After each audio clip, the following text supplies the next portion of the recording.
And I think this is where you're supposed to figure out, like, there's one here and then, like, everything's mirrored. Cirrus has a treasury. Akinar has a torture chamber. Yeah. Seriously. This is a torture chamber. And it's filled with, like, all kinds of poisons and everything here. And there's the blue page. We're not going to pick that up right now. You can open this, and there is a skeleton or something in there. Some kind of head. And there's also one more thing in this room which is actually important, which is this here. This is the holographic table talked about in the journal, the Fortress Rotation Simulator. And you kind of need this both here and the Selenitic Age, because it reuses things there. So you've got two different levers here. The left one opens it up so that you can actually rotate, and then the right one rotates. And drop it. And then, okay, sproing is east. You got to write these down because for some reason there is no holographic imager above. Like, it would have been really nice if there was, but there isn't. So you kind of have to pay attention to how long. Okay. That is a ding. Is north. And west is bring. Which leaves south is a dong. Alright. So I gotta turn that off. Get out of here. Let's go back to the back passage, because we kind of passed this earlier. So we have this is the elevator that takes us up to the controls for the fortress. But it's locked right now. You actually have to hit this switch. Excuse me. Hit the switch, it'll drop the stairs so that you can actually open up the elevator, which is signified by that there. So go back, close that up.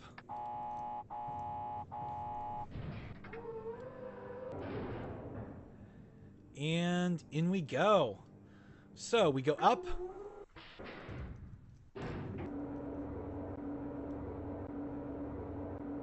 Now this is another one that can kind of trip people up a little bit. Because if you get out here, yeah, if you go out on the upper level, you can actually look up and there's the controls that you need them, but you can't get up to them because there's no ladder or anything. There's no way up. You can't even move around here. You can just kind of turn around. What you actually have to do is hit the middle button here, and then while you wait, you exit the elevator, and eventually the countdown goes, and it drops the elevator to the middle position, which brings the controls in view, so you can actually access them now. Alright, so unlock it, and okay. So that is the sproing, so that's the east, and then this button here is the center bit, or that brings the elevator back up so you can get out. Alright, so let's go see where we are. So there's two things to do whenever you rotate the fortress. The first is to go out the entrance to see if you are at an island where it has the portion of the code. And the second is to go to Cirrus's room for some Easter eggs in here. So yeah, there's nothing in view there. Alright, if we go out here, we do have a new island here. And right up top, we have a portion of our code here. So I'm just going to jot this down real quick. Alright. Let's go back. So yeah, this is why it won't take as long as Real Myst, because you can actually move quite a bit quicker once you know where you're going, what you're doing. In fact, there's even a mode called Zip Mode Travel, which allows you to click on specific objects in the distance to teleport directly there, rather than clicking through every screen. I still prefer to do every screen because it's a little wonky for zip travel. Like, sometimes you click an area you think will work, it will take you somewhere, and it doesn't. And then sometimes you click somewhere you think won't take you anywhere, and it does. Alright, so that's the ding. Now we're facing north. Remember, there's 3 islands. One has the linking book, and the other 2 have portions of the code. However, there are 4 different directions, which means there is one here that does not have an island attached to it. Lucky for us, the islands match 3 of the cardinal directions from where we are. Alright, let's take a look at our telescope here. So yeah, you can see a ship with a skeleton there. Not exactly great. Not exactly pleasant. You'll notice there's nobody here. It's just us. And shouldn't there have been survivors? Well, yes and no. As we continue onward, you kind of learn more about what Cirrus and Akinar have been doing in their father's absence while he's been off creating other worlds and exploring them. And they've been given free reign of the ages. See, Atris is kind of an oddball in the fact that he doesn't really go back to ages too often. Like, he's more about the creation of the ages and the initial exploration of them. Why did I open that up? I have no idea. But he's more about the creation of the ages and the initial exploration rather than living in them. So he's always trying to find something new, basically, and learn more and stuff like that. So once he's kind of done with an age, he doesn't really ever go back at least not for very long. And when he does, it's usually quite a while beforehand.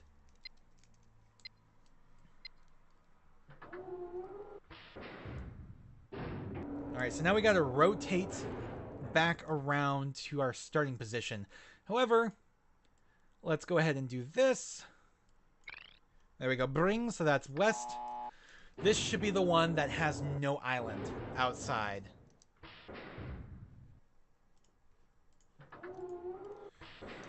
Alright.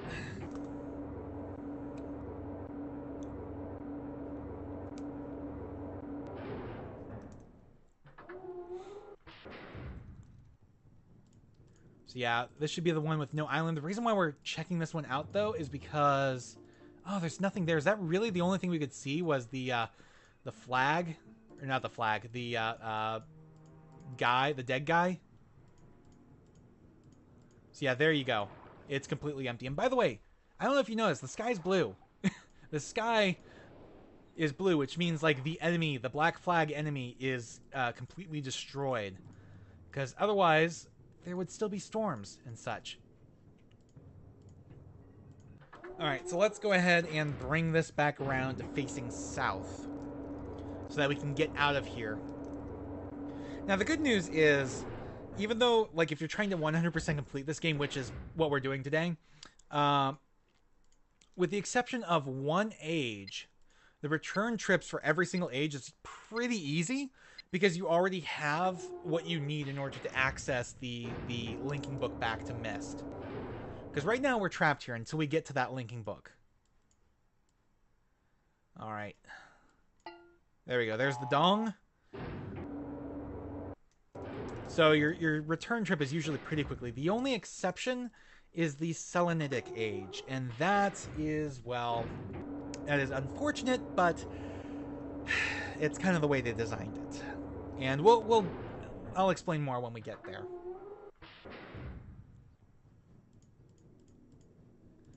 Alright, let's go ahead and get out of here. Alright, so now we can put in our code. Not that one. There we go. Now I need that one. And then the moon. And that opens it up. And there is the Myst book. Which these books always link us back to the library. That's what they're designed to do. That first book that took us to Myst itself is the original Myst linking book. I think it might actually even be the actual Myst age book. So that's why it dropped us on the dock. Alright, so we go ahead. Let's put the red page in here and see what Cirrus has to say.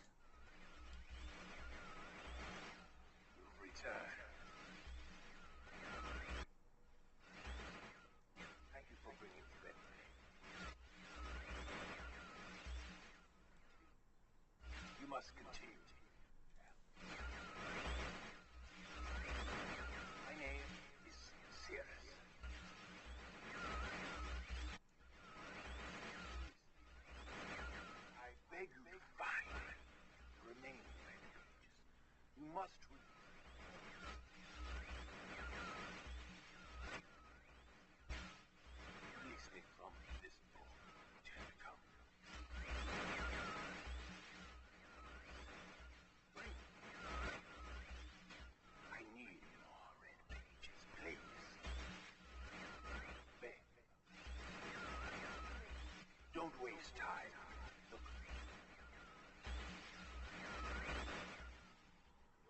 Don't.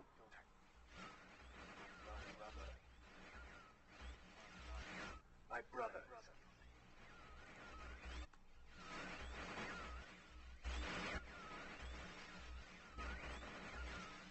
And I wrongfully imprisoned. Bring the red page to me.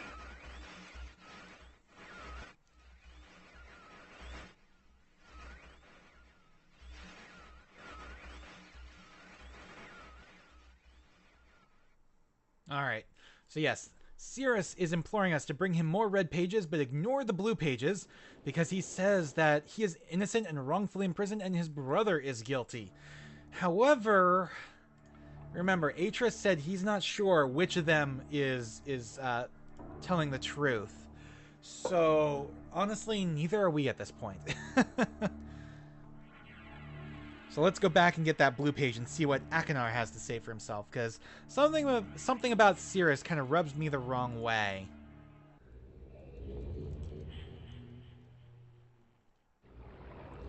Alright, so we're right back here again. And let's go pick up that blue page. Come on. Oh, seriously? There we go. Alright, let's go this direction. Alright, give me the blue page. If I can actually get to it, thank you. Alright, let's get back out of here. Oh.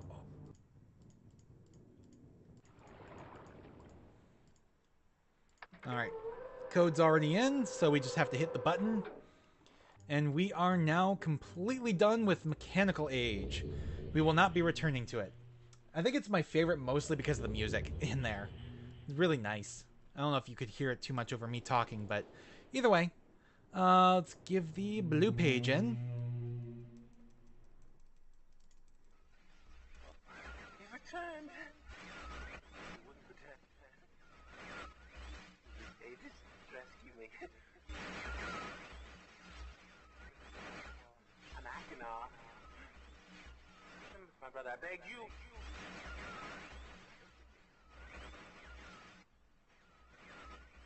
To be complete. Always blue pages. Listen to him. Now listen to my brother. He's a fool and a liar. Bring me the blue pages. The red ones. Don't bring the red ones. Oh, you. I've been wrongfully imprisoned. You must leave. I will have my retribution. Please bring me the blue pages. Pages, please.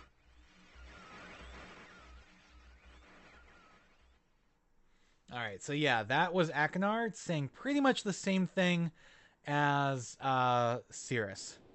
But we're done with the Mechanical Age, so now it is time for the Stone Ship Age. So let us go and see what our clues are for this one.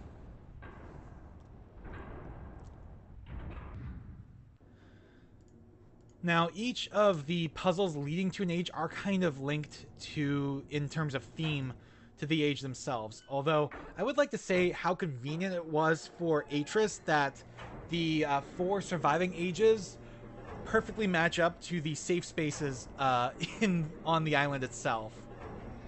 Like Mechanical Age, all about gears and clockwork and everything, so that's why it had to deal with the clock. Stone Ship Age is all about the ship itself. So, what do you do for ships? Well, we got dates here. We got there we go. My pen would work. 10/11/1984 at 10:04 a.m.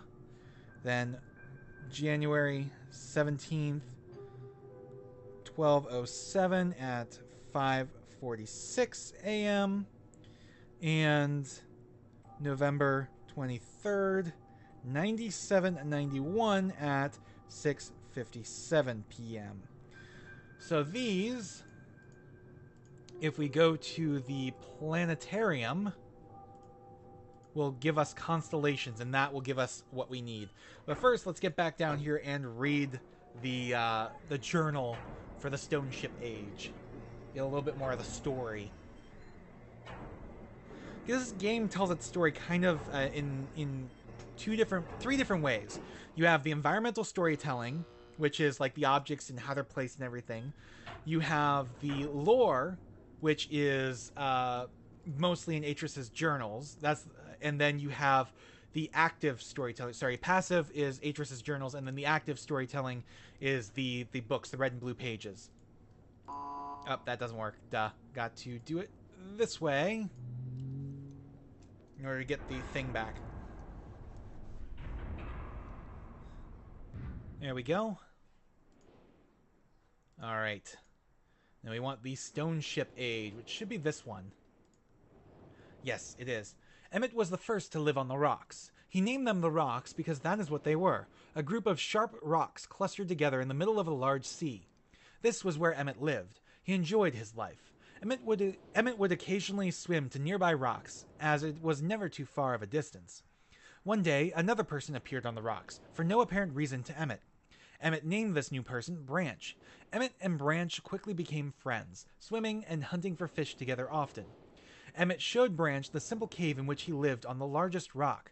Soon, Branch discovered a place where he decided to live, also on the same large rock. The sun always shone brightly in their world, and the water was always dazzlingly clear, allowing them to see almost to the deep ocean floor which surrounded them. Though the sun always shone, it was never too hot for the boys. A light breeze always came from the north and cooled the area down. One day, while Branch was swimming and having fun in the water, he noticed another boy swimming. Branch brought the new boy to Emmett to find out what to call the new boy. Emmett said the boy should be called Will. Will was soon a part of the group, and all three of the boys swam and enjoyed their perfect world. At least, that is the story I was told when I arrived today on the island. Emmett, Branch, and Will were surprised to see me at first, but even before the night ended, we were all becoming good friends. Today, the second day on this newly created age, a strange thing happened. It was not strange to me, but the three boys did not understand what was happening. While I was relaxing under a large tree on one of the smaller rock islands, it began to rain. It was a nice rain that lasted for about an hour in the morning. I explained to the boys that the rain was not harmful, and yet they obviously still feared it. Before going to sleep tonight, I told the boys I would leave the following day. I told them that while I was gone, I would make a surprising change in their world. They didn't understand, not that I expected them to. I still do not fully understand what happened today. I was experimenting with the art, testing the limits of the rules as dictated to me by Father. I attempted to create a boat by writing it into the world. I thought everything was planned correctly, yet somehow the boat had become gripped by the rock and broken in half. Although this test did not turn out as I had hoped, I now have answers to a few of the questions my father never answered. As for the boat, I can see the boys enjoying it anyway, and with that, I am pleased. They have played on it all day. Even though the boat cannot move, I have enjoyed studying from it. It is a much sturdier platform than the jagged rocks. In the course of my observations, I have learned that some very interesting things regarding the solar system of this age. The nights are absolutely beautiful here. I have made note of and named a number of constellations that pass above me. Also during the night, I catch glimmers of light from the horizon which I have not been able to discover if it has created by some natural phenomenon or by additional people on far-off islands or rocks. I should very much like to discover which. I rather suspect it is additional people, which would explain the appearance of Branch and Will. So there we have an image of a submersible lamp. The rain today was slightly heavier than usual. Just when the boys were getting used to the light rains, a small storm arrived. They were frightened by the heavier rain, not to mention the thunder and lightning. If rain has never fallen here until recently, as the boys tell me, I would like to discover why it is falling now. Regardless, I have decided to return home for a short while. I have also been thinking of some plans for a lighthouse that I hope to construct soon. I think that perhaps by shining a bright light toward the horizon, it might prove my suspicions regarding additional inhabitants. They would be curious about the light and travel to discover its answers to a few of the questions discover its source if they have the means. I return with many tools that I will need for construction of the lighthouse. I have decided that once the lighthouse is completed, I will leave for some time and let the world's own imagination have control. We have worked 3 weeks on the lighthouse now and are making great progress. The rock that we are building on seems to not be as secure as I would like. I have had to alter my plans slightly, but those alterations pose no real problem. The boys are quite strong and have been helping me immensely. I estimate construction will be done within 2 days. The lighthouse is finished, and we are all proud of our creation. The boys are amazed at the structure wrought from rock with their own hands. That evening, we powered up the generator, much to the boys' dread at first, and shined a great light to the horizon for many hours. I stayed the night in the top of the lighthouse, and in the morning awoke to observe the sunrise without my being coated with the chilly blanket of ocean dew I had become accustomed to. It was Will who first saw the girl. She was swimming not far from the boat where Will was getting ready to hunt for fish. Then Will noticed a man not far away from the girl. Emmett was very pleased to meet the additional neighbors. I feel pleased to leave this age. I have set in motion events that have nothing to do with writing or the art, that will have a more profound impact on this world than I could have ever written. I think of this at this age as a gift to myself that I will wrap up and open someday in the future, only to discover that it has changed so much that indeed it is a surprise. Besides, I have yet another new age that awaits me. It seems I'm going to need some way to travel underwater in this new age, and so much planning is in order. It has been 10 years since I left this age, which I have since called the Stone Ship Age. Upon returning, I cannot believe the changes that have taken place. The original 3 boys have grown into adults, and there are many new faces that I do not recognize. Branch told me that it has not rained for 7 years, and the cool breezes are back again. They are all very content, and have been serving me with new foods and showing me new materials they have discovered. It even seems they have found gold somewhere. I see it in many forms around the island. My lighthouse has been kept in perfect condition, and it looks as if they have tried their very best to keep it so. Yet I have noted that the entire rock it was built on has sunk approximately 40 or 50 centimeters. After a wonderful visit with my old friends, I wonder aloud with them what things will be like here in another 10 years. So if we go back, you can actually see a map here of the Stone Ship Age. You know, the broken ship, the lighthouse, and the water pump. And then the rest of this is just filled with constellations. Which, again, is another clue that you have to go to the planetarium here. Which you want to shut the door. Or, there we go, hit the lights. I guess you can't really shut the door in this version. You want to hit the lights, go in here. Alright, and now we want to set this to our 3 dates. Let's go October 11th, 1984. Let's see if we can't get close. Seriously, that's the closest I can get? Alright. Then we'll just go back here, 84, and then 10:04 a.m. So we want... Yeah, it's close enough. 10:04 a.m. Hit this, and it will show you the constellation. This is the leaf. I already know what it is. Based on, like, I don't have to jot down what that is. I know based on the shape of that, that's the leaf. So then we have 117. So January 17th, 12:07.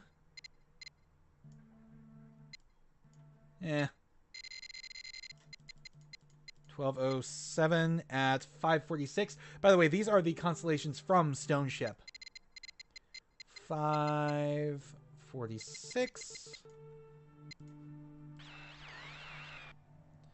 Alright, this one I can't quite remember what it is. I think it's the snake, but I'm not entirely sure. And then 11:23. So November 23rd, 9791. That gets us pretty damn close. 91 at 6:57 p.m. 57.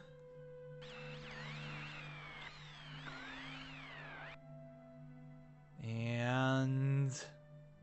okay, that I'm pretty sure is the beetle. Alright. Get out of here now. We don't have to turn the lights back on, but yeah, I'm just going to leave it. Alright, now I just wanted to confirm, and I need to figure out what that second one was. So let's go back here to the back of the stone ship. So yeah. So yeah, that was indeed the snake. And the beetle. Okay. And then the leaf is the last one. Now there's one other place we need to go to here. If you notice here, you can actually see the sunken ship right there. And you have these things off to the side. These are actually the constellations. We need to find the correct 3 and hit them. No. No. There we go. There's 1. There's 2. Now we need the leaf. It's going to be on the other side, I think. That's the arrow. I think it might be this one here. There we go.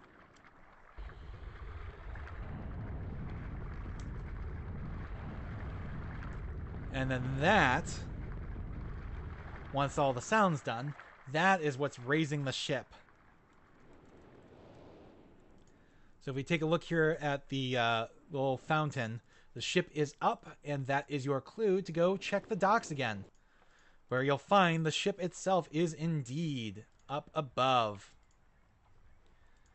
Alright, and the linking book is right down in here.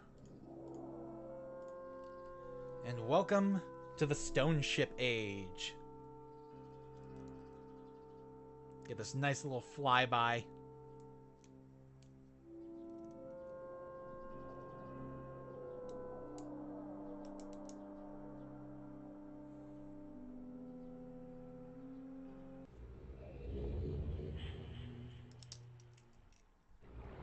And there we go.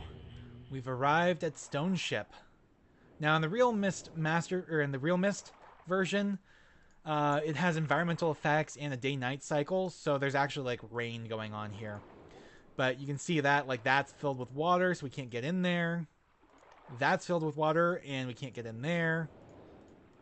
That is locked. There's a key down here, but you can't get it up there because it's chained.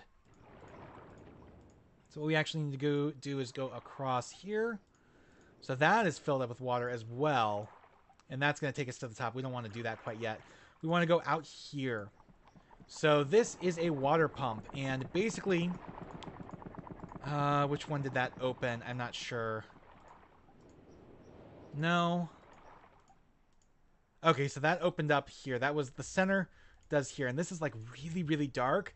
I remember as a kid, you kind of needed to turn up your brightness. But this is one of the bedrooms. This is actually Cirrus's bedroom. Akinar's bedroom is on the other side. So you can get a better sense of the man here as well. And kind of play with all of his stuff. Like that's a little interactive thing. That's not really a puzzle though. But you can see Cirrus is kind of into drugs as well. You know, he likes to shoot himself up. Let's go here. Let's check out these his dresser here. So we've got our red page. That's nothing. Some really fine fabrics, silverware, and so on. Some gold and silver, and some jewels. And that is everything we need in here. So let's go back up. And let's try... I didn't mean to do that. I wanted to explore Akinar's room. Can we get in there? We should be able to.